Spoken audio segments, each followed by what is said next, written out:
So, there's an interesting thing that where Melisandre has a vision about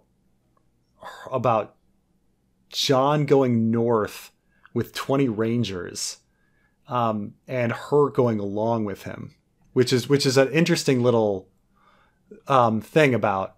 So apparently in the previous versions of A Dance with Dragons, A Feast for Crows, Jon is more obsessed with, or at least Jon feels it necessary to bring justice to the mutineers at Craster's Keep. And that's deleted from the published book. Which is interesting because that's a plot in the show. Yes. Right? That like in the show, Jon felt it necessary to bring justice to the people at Craster's Keep, which I just thought was a dumb plot. I thought it was just like, why would you waste men, the very few men you have, to go off to Craster's Keep? And they claimed it was for like intel at the time. They're like, but here, this is after the Battle of Castle Black, so that wouldn't even be for intel. But for some reason, Jon wants to lead an expedition to bring justice to the men at Craster's Keep. And Melisandre would be brought along for some reason. And in the end, it was deleted, which is probably for the best, because there's no reason why Jon would bother with Craster's Keep. Like, you don't have enough men. Like, why would you be going and killing these guys that are at Craster's Keep? Like, it makes no difference. Interesting. It makes me wonder if Dave and Dan had access to some of this stuff because, I mean, made it into the show. Right. That's the weird thing, is that this like boneheaded idea of Jon leading an expedition to bring justice to the men at Craster's Keep was George's original idea. Show. Yeah. Yeah. Did it mean like, because this was like back in 2004, like way back, but I mean way before the show like was even in development, you know? So I mean, of course we don't know when George cut it. Maybe he cut it quite late. The idea of going to Craster's Keep, but nonetheless, it's like the fact that idea got passed on to D&D is just really weird. And you made a very good point earlier about the Walkers hunting Bran and coming after him specifically, and now Jon's mission to kill off the mutineers. Yeah, Dave and Dan definitely had access to these way before anything else. You think that he gave them, like, they said, okay, we're going to do the show. Can we also have early drafts of A Dance with Dragons, A Feast for Crows? And George might have like handed those over to. Yeah, see, I don't think they asked. I think George offered up anything and everything he had to help with the process of making the show. Especially when he was writing Dance with Dragons at the time, they were preparing to make it. So that would make sense. It also makes me wonder if George didn't plan to give Cold Hands as much time on page as he did, if the original idea was Jon going to kill the mutineers. And let's be clear, like, the show should have still included Cold Hands, and eventually they kind of did, because even though George has said that Uncle Benjen isn't Cold Hands, I still think Benjen is Cold Hands. And it should have been him who went out there to wipe out Club for Carl and the other mutineers. Like, they could have easily have fit that in the story if they wanted to. Yeah, it's certainly possible. It's just such a weird thing that, like, that was actually a plot. Like, the justice to the mutineers,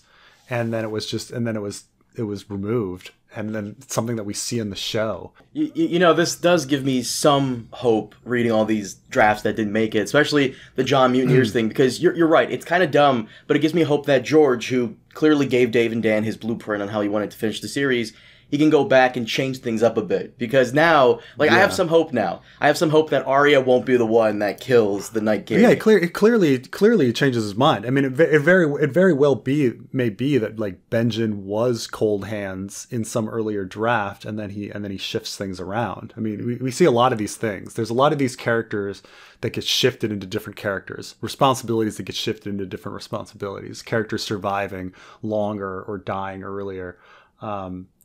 So George changes his mind a lot. So that's an interesting aspect of him. When people are like, "Oh, this is going to happen." Well, something hasn't been written yet. George hasn't made up his mind. The idea that, like, George has everything planned out is ridiculous. Like, he does not, you know. And he said that he doesn't have everything planned out. He said that like he gets bored if he knows what's happening. So, but yeah, by the way, like, I do wonder about Craster's Keep, because you're right that, like, Cold Hands kills some of the mutineers from Craster's Keep. Do you think that, like, the Craster's Keep plot is just done now? Do you think that, like, the even though, like, if you count the bodies, it's not enough bodies, but is the implication just, no, like, Cold Hands killed them all and they're done, and that's the end of the Craster's Keep plot? I think that's the end of the Craster's Keep plot. It's I know this is going to sound boring, and we discussed this before in regards to the pink letter thing. I do think Ramsay wrote it because I don't think George has enough time to introduce an intricate plot and mysteries with the pink letter. Like, I know that sounds very boring to everybody, but I think it's done because he wants to just move on. It's funny because with other stuff, you know, like when I first read the series, and, you know, you get introduced to the Brave Companions in A Clash of Kings, and then, you know, or Rorg and Biter, and you're just like, these are throwaway characters that you could have just never had appear again. And then they had to be, like, instead they had, like, this detailed story in A Storm of Swords with like Jaime and Brienne, and you're like, okay, fine, we don't have to worry about these characters ever again. Nope, they're back again. Brienne has to, like, kill them off, like, one by one. We have to deal with every single Brave Companion by name, you know, like, every single one of Mountain's men needs to be killed off, like, individually. We need every single story on how each of them dies, which I think is ridiculous. But, you know, the mutineers, it's like, maybe they're dead, and if he wants those last few to still be alive, he could still have them alive. I don't know. But yeah, I did want to ask about that. Like, is that just the end of the mutineers? Like, no, you know, he killed a few of them, and we just assumed that was all of them. I don't know. So. I mean, it's one of those things where it's like, maybe he would bring him back. I mean, they can be Jon's food source, the ghost's food source, as he goes up to find Bran or something. I don't know. Like I said, I'm boring in this regard, that I think George has way too much to focus on and write, that anything not attached to the main plot, like any surviving mutineer, like, they won't be given a second thought like the Brave Companions, because it's just really not worth the time. He's got to finish this.